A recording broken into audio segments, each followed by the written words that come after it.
जय हिंद दोस्तों, मैं श्याम सुंदर यादव आपके अपने YouTube चैनल आजमगढ़ एकेडमिक में स्वागत करता हूं।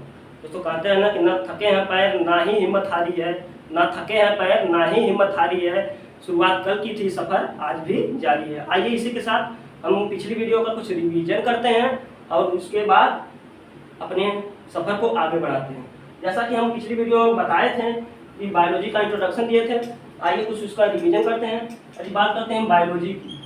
बायोलॉजी यहाँ से एक बात निकल के आती है, the term biology is given by two scientist that is Lamarck and Travis, यानी कि बायोलॉजी शब्द दो वैज्ञानिकों ने मिलकर दिया था जिनका नाम था क्या, लैमार्क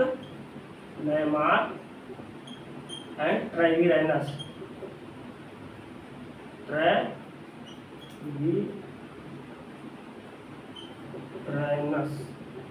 ठीक, लैमार्क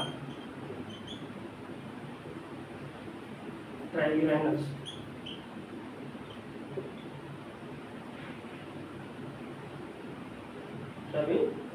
लैमार्क और ट्रेविस इन्होंने बताया कि बायोलॉजी ग्रीक भाषा के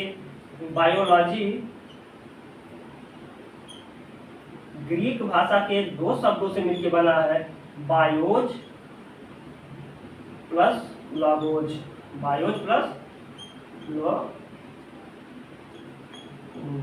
ये ध्यान दीजिएगा दोस्तों, ये बायोज और लॉगोज किस भाषा का शब्द है, ग्रीक भाषा का शब्द है। ठीक, जिसका इंग्लिश टर्म होता है बायोज को इंग्लिश में कहते हैं ऑल लिविंग्स,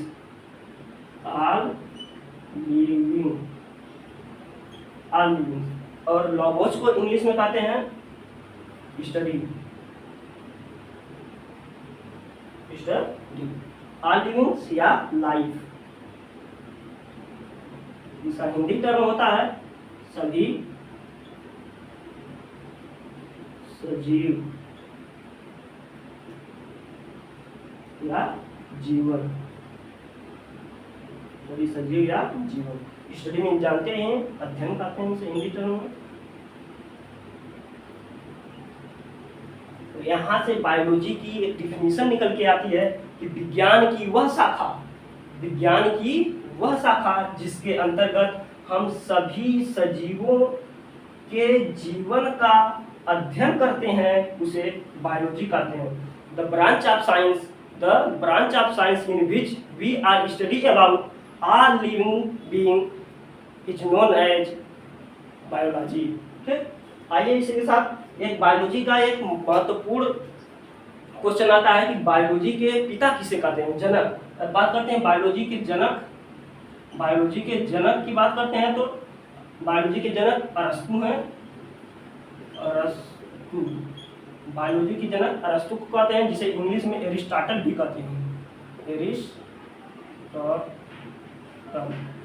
में एक इम्पॉर्टेंट क्वेश्चन है दोस्तों, क्योंकि पिछली रेलवे की परीक्षाओं के कई शिफ्टों में यह पूछा गया था कि बायोलॉजी यानी जीव विज्ञान के जनक कौन है, तो जीव विज्ञान के जनक अरस्तु हैं, जिन्हें इंग्लिश में एरिस्टॉटल कहते हैं। ठीक दोस्तों, आइए हम आगे इसका वर्गीकरण पढ़ते हैं। आइए दोस्तों समझते हैं द ब्रांच ऑफ बायोलॉजी यानी जीव विज्ञान की शाखा।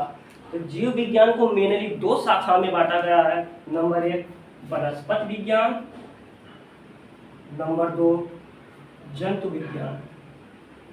वनस्पति विज्ञान को इंग्लिश में बॉटनी कहते हैं। बॉटनी लैटिन भाषा के बोटैनी शब्द से बना है, जिसका हिंदी में अर्थ होता है जड़ी बूटी या पेड़ पौधे। तो यहाँ से बॉटनी की एक परिभाषा निकल के आती है कि जीव विज्ञान की वह शाखा, हम कह सकते हैं कि जीव विज्ञान की वह शाखा जिसके अंतर्गत हम सभी प्रकार के पेड़ पौधों का अध्ययन करते हैं उसे वनस्पति विज्ञान कहते हैं। ठीक, the branch of life science in which we are study about all types of plants are known as botany। ठीक, जब बात करते हैं कि बॉटनी के पिता किसे कहते हैं यानी बॉटनी के जनक कौन है, तो बात करते हैं बॉटनी के जनक को, तो वनस्पति विज्ञान के जनक थियोफ्रेस्टस को कहते हैं। वनस्पति विज्ञान के जनक थियोफ्रेस्टस को कहते हैं। अब बात उठ के आती है कि वनस्पति विज्ञान के जनक थियोफ्रेस्टस को क्यों कहा जाता है। कुछ न कुछ इन्होंने किया ही होगा, इसीलिए इन्हें वनस्पति विज्ञान का जनक कहते हैं। आइए समझते हैं इन्हें वनस्पति विज्ञान का जनक क्यों कहते हैं। इन्होंने 500 प्रकार के पेड़ पौधों का अध्ययन किया और उनके मार्फोलॉजी बताई। मार्फोलॉजी, पेड़ पौधों के अध्ययन किया और उनकी मार्फोलॉजी, यानी मार्फोलॉजी हिंदी में शारीरिकी कहते हैं। ठीक, अब आप कहेंगे कि भैया मार्फोलॉजी मतलब क्या होता है। तो मार्फोलॉजी किसी भी पेड़ पौधे की बाहरी संरचना का अध्ययन करना, किसी भी पेड़ पौधे की बाहरी संरचना का अध्ययन करना मार्फोलॉजी कहलाता है। अब कहीं बाहरी संरचना मतलब उसकी पत्ती कैसी है, उसका तना कैसा है, उसकी ब्रांचेज कैसी हैं, यानी किसी भी पेड़ पौधे की बाहरी संरचना का, यानी बाहर से अध्ययन करना, ये क्या कहलाता है, मार्फोलॉजी कहलाता है। इन्होंने एक पुस्तक, इनकी पुस्तक एक है द हिस्टोरी ऑफ प्लांटेरम। इन्होंने अपनी पुस्तक हिस्टोरी ऑफ प्लांटेरम में 500 प्रकार के पेड़ पौधों का वर्णन किया है, इसीलिए इन्हें फादर ऑफ बॉटनी कहते हैं, यानी वनस्पति विज्ञान का जनक कहते हैं।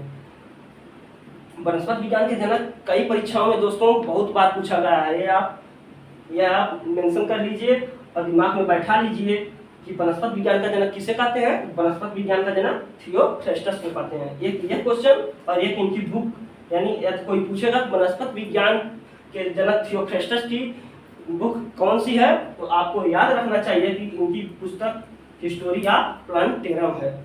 ठीक, आइए अब जूलॉजी को समझते हैं। जंतु विज्ञान, जूलॉजी भी दो शब्दों से मिलकर बना है, जू प्लस लॉजी।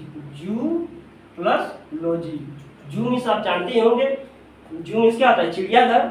चिड़ियाघर में कई प्रकार के जीव जंतु रहते हैं, इसीलिए जू मीन्स होता है जीव जंतु। इसका हिंदी में अर्थ होता है कि जीव जंतु। और लॉजी मीन्स आप जानते ही हैं, अध्ययन। तो यहाँ से भी जूलॉजी की भी एक परिभाषा निकल के आती है। क्या निकल के आती है कि द ब्रांच ऑफ, कहते हैं कि जीव विज्ञान की वह शाखा जिसके अंतर्गत हम सभी प्रकार के जीव जंतुओं का अध्ययन करते हैं, उसे हम जूलॉजी कहते हैं। ठीक, the branch of life science in which we are study about all types of animals are known as zoology.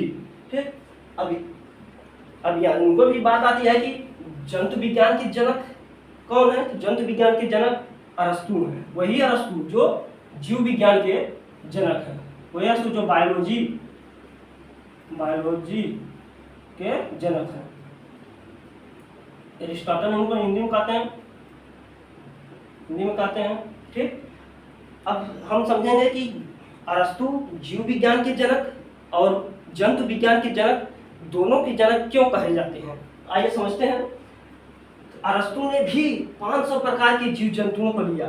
अरस्तु ने भी 500 प्रकार के जीव जंतुओं का अध्ययन किया और उनकी मार्फोलॉजी, एनाटॉमी और फिजियोलॉजी का वर्णन किया। इन्होंने भी 500 प्रकार के जीव जंतुओं का अध्ययन किया और उन जीव जंतुओं के मार्फोलॉजी, यानी हिंदी में शारीरिकी, एनाटॉमी, आकारिकी, फिजियोलॉजी और कारिकी बताई।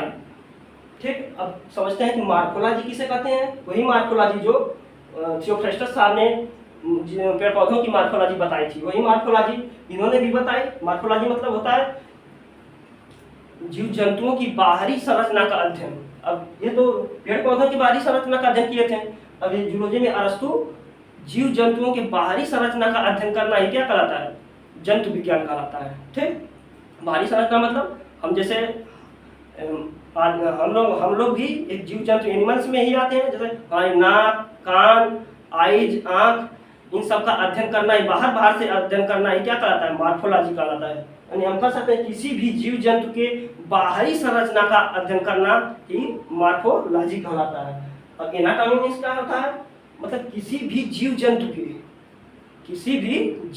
के आंतरिक संरचना का अध्ययन करना, किसी भी जीव जंतु के आंतरिक संरचना का अध्ययन करना एनाटॉमी कहलाता है, यानी अकारिकी कहलाता है।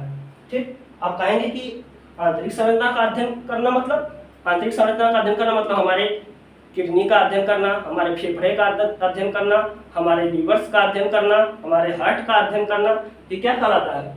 एनाटॉमी कहलाता है। ठीक, यदि बात करते हैं दोस्तों हम फिजियोलॉजी, फिजियोलॉजी मीन्स कार्य की मतलब हमारे शरीर में होने वाले विभिन्न क्रियाओं का अध्ययन करना, ये क्या कहलाता है? फिजियोलॉजी कहलाता है। जैसे डाइजेस्टिव सिस्टम मतलब हमारे शरीर में जैसे हम भोजन को ग्रहण करते हैं, भोजन को ग्रहण करके उसे पचाते हैं, डाइजेशन करने की विभिन्न क्रियाओं को क्या कहलाते हैं? डाइजेस्टिव सिस्टम कहते हैं।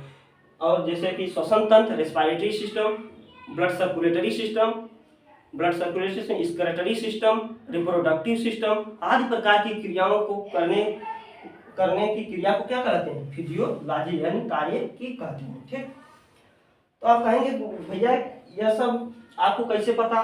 तो हम कहेंगे कि दोस्तों अरस्तु ने अपनी एक पुस्तक लिखी जिसका नाम था द हिस्टोरिया ऑफ एनिमलिया।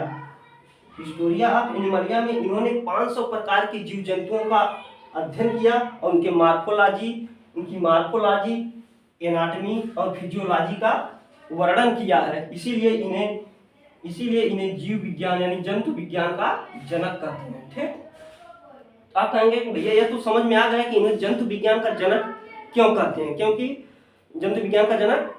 लेकिन यह समझ में नहीं आया कि इन्हें बायोलॉजी का जनक क्यों कहते हैं। ठीक, तो आइए हम समझते हैं। आप ही बताइए कि पेड़ पौधों का अध्ययन करना कठिन होता